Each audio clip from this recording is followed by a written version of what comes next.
It's that time. Welcome to Roadmap, how to take 3 listings a week until you're ready for more. Each week we interview great agents taking 2, 3, 4 listings a week. This week is a topic show. We encourage you to take notes and apply as much of the knowledge as quickly as you can, and then use the copycat principle.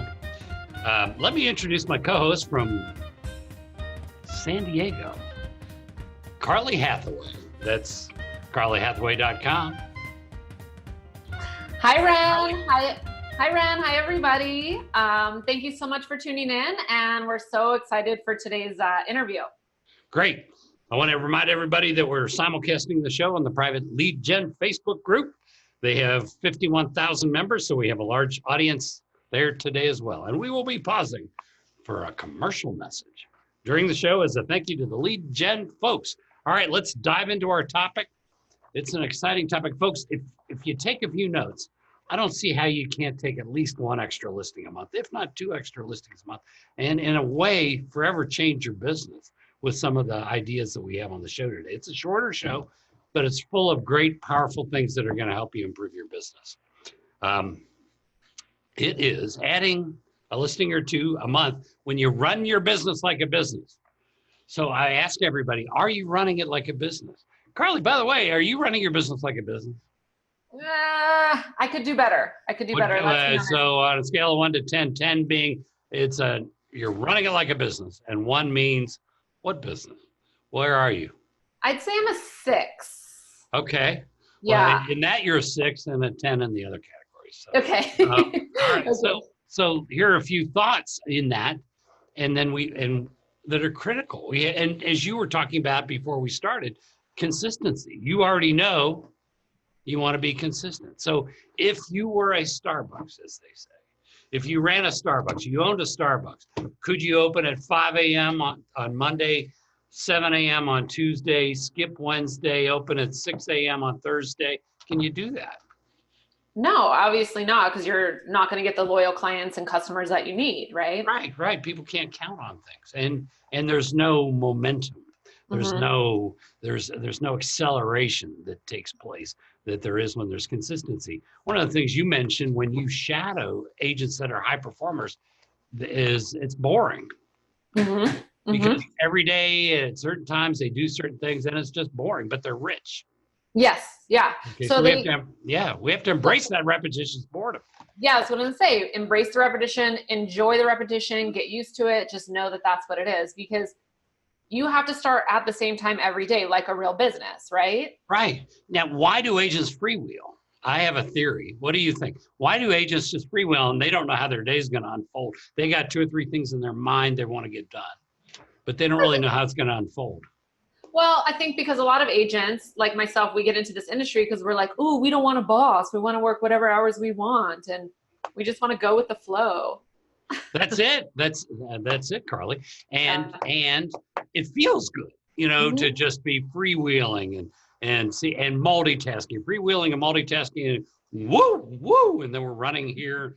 What are they called? Star sales, where you go from here to here, then over to here, and then here and here, and it draws a star. Is what it does. I like it. That's what people do. Yeah. We run around. We're busy, but we're not effective. We're busy, but we're not effective. So, folks, write this down. Let's keep it real simple.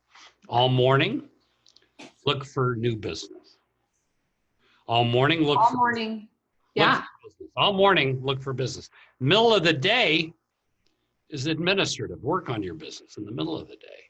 And then in the afternoon, go on appointments. 1, 2, 3, 1, 2, 3. All morning, look for business. In the middle of the day, work on your business. In the afternoon, go on appointments. So that reminds me of the 5 things high-producing agents never say. And you've shadowed some great agents, and I bet you never heard them say these things. Tell me. The first one is, great, I'll meet you tomorrow morning at 8 a.m. Never. The second one is, great, I'll meet you tomorrow morning at 8:30 a.m. Absolutely not. Great, I'll meet you tomorrow morning at 9 a.m. Never. Great, I'll meet you tomorrow morning at 9:30 a.m. Nope. Great, I'll meet you tomorrow morning at 10 a.m. Never. No, because they're busy. It's not in the schedule to meet with people. No. No, in the morning, it's look for business. And we have to limit access, because how many times at 8:30 or 9 or 9:30, all of a sudden you get a call in, and next thing you know, you're out the door because of something, you know. And, you know, it's like an emergency. And I don't get it. You know, there are only two professions where we have to move that fast. We are like, oh my God, we have to move that fast. One of them is if you're an ER surgeon, you know, ER doc, you have to move fast in that industry. And the other one is obviously delivery pizza. That is serious. And I always ask, are you in either one of those two businesses? So from the time it goes pending to the time it closes, is that, and you know this, is it 45 minutes, 45 hours, or 45 days? Which is it? 45 days. Right. So there's nothing in our industry that is that urgent. And we need to just, you know, we just take a chill pill. And from the time we get up until 11 o'clock, we stop looking for business. We need to be totally isolated. A good recording that agents will put on their voicemail that'll say something like this. Hi, this is Carley Hathaway. Actually, she won't sound quite like that. Carley Hathaway, I'm on appointments this morning. I'll be returning calls at between 12 and 1. And again, between 4 and 5, let me know where I can reach you at one of those times. Now, you can call them at other times, but make sure that you at least get back to them. That way they aren't trying to reach you and trying to reach you and trying to reach you. They understand. And you know what, people, and people don't get mad at this. They take it like you're a professional. This is a professional career, and that's a professional message, and that's when you'll get back to them, like any other industry. And it works really well. And then there's this urgency thing goes out the window. By the time you get back to them, they go, oh, we didn't have a copy of the termite report, but we got it. So a lot of these things solve themselves by the time you get back to them. Exactly. And I was talking about this to someone at the prospecting clinic a couple weeks ago, that you could go through these 17 phone calls and here and there and there and there. If you would have just waited 5-6 hours, it works itself out. A lot of those things work themselves out. So if you're, and you know, you may want to have, maybe you build your business up to have somebody part-time coming in 5 days a week for 4 hours a day. Let them screen your calls. You know, if they're inbound calls, hand them your cell phone. Just say, check anything that comes in.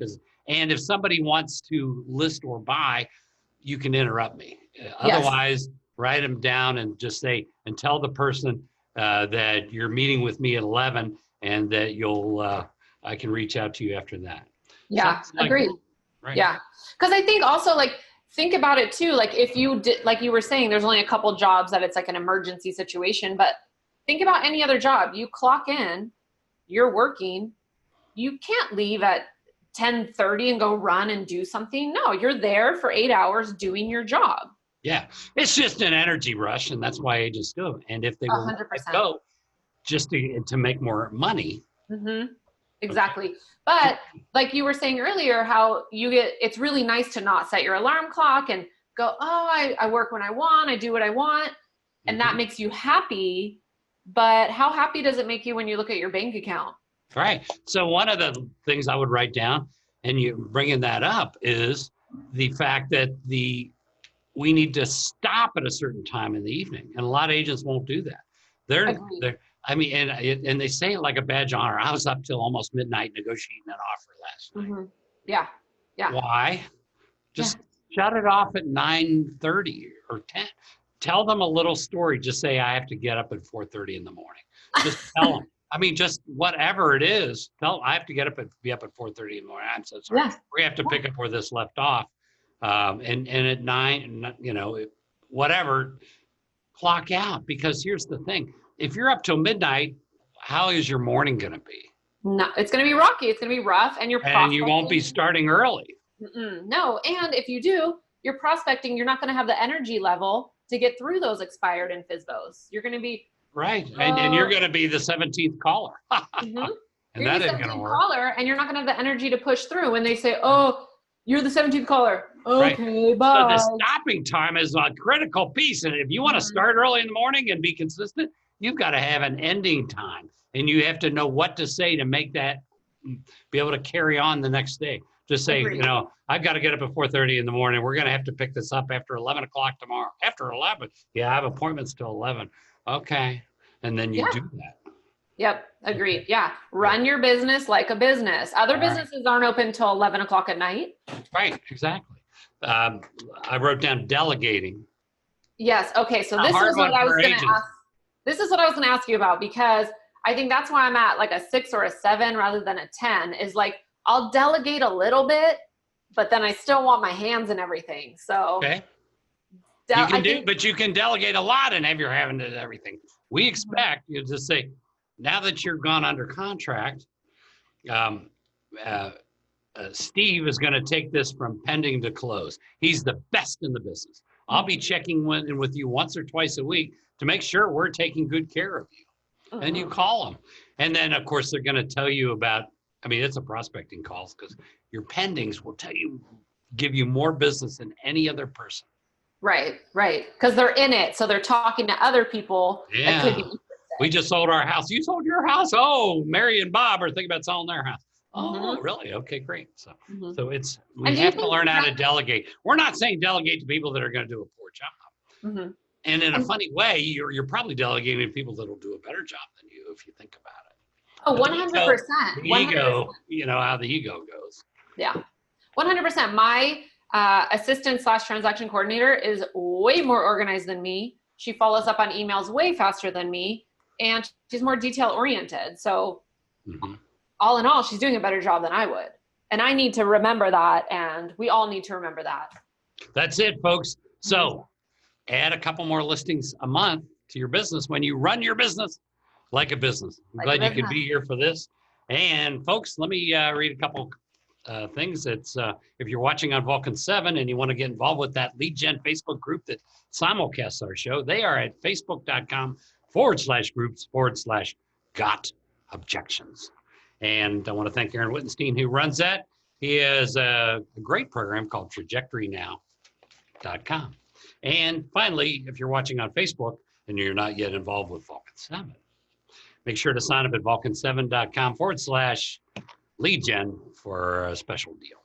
And most importantly, Carley Hathaway, she's had some big months, making $40,000 a month. She's really been rolling. Congratulations, Carley. And thanks to Vulcan7. And her secret, that's one of her secrets. The big secret is she goes over to Seaside Market. She drives over in Cardiff by the Sea, or she goes to the Whole Foods, both of them. Anywhere in North America, if you go to graders.com, you can find out where you can get the ice cream for listing agents.